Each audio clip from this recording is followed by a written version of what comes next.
Hmm? Oh, no, no, no. Birmingham. Birmingham will be closer to Tuscaloosa.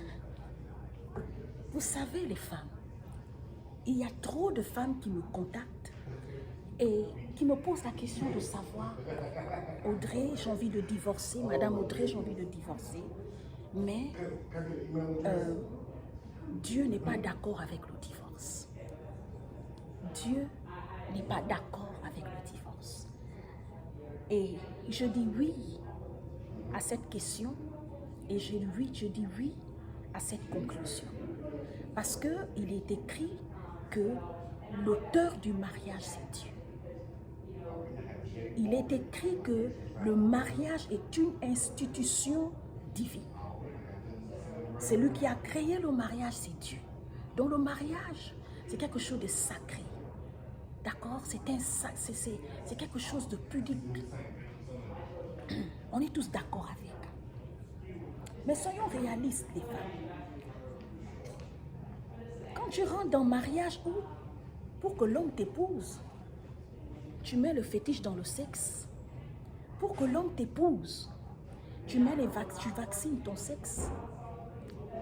Pour que l'homme te donne l'argent, tu as le serpent sous le lit. Tu as le gris-gris. Toi qui me regardes là, tu as le gris-gris sous le lit, sous le thé derrière. Quand tu fais à manger à monsieur, tu prends ta serviette hygiénique. Tu mets tes règles dans la nourriture de l'homme. Quand tu veux attraper ton mari, d'accord? Tu prends sa saleté, c'est dessous. Tu amènes ça chez Marabout. Où est Dieu dedans? Ma soeur, explique-moi, où est Dieu dedans?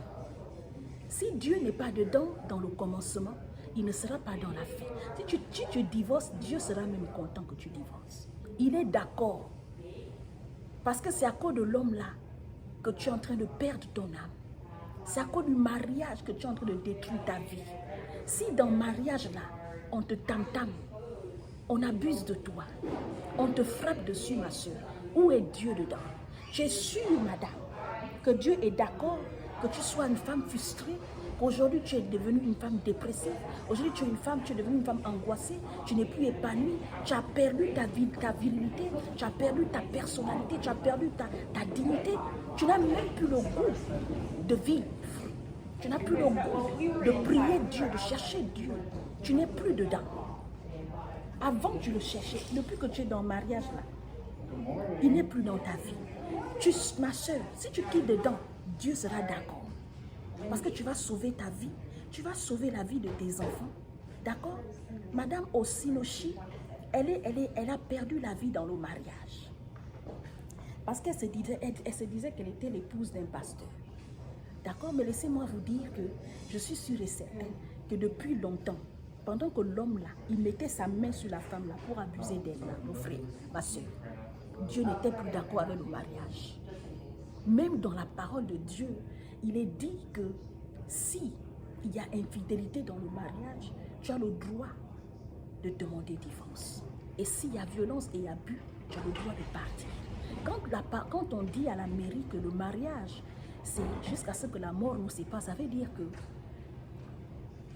dans le mariage, tu dois être heureux. Dans le mariage, tu dois t'épanouir. Quand tu es heureux quelque part, ça te donne le goût de vivre. Et donc, parce que tu as le goût de vivre, tu as la force de terminer ta vie avec cette personne. C'est ça le but du mariage. Mais si dans le mariage, ma soeur, tu as perdu le goût d'exister, c'est à cause du mariage.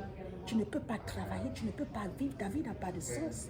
Tu as perdu même le sens de ton existence. Ma soeur, même si tu divorces, Dieu sera d'accord avec ton divorce.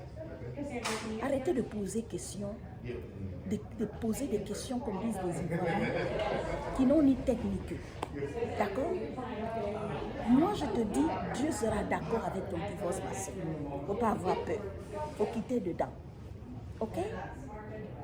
Parce que Dieu ne t'a pas créé juste pour le mariage. Si la femme a été créée uniquement pour le mariage, alors parlez-moi des femmes qui sont dans la Bible, qui ont servi Dieu, qui ont fait avancer le règne de Dieu. Parlez-moi des femmes, d'accord, comme Esther, qui ont sauvé tout un pays. toute une race, tout un peuple. Parlez-moi des femmes comme Déborah, d'accord, qui ont combattu, qui ont évangélisé, qui ont amené le règne de Dieu au milieu d'un pays.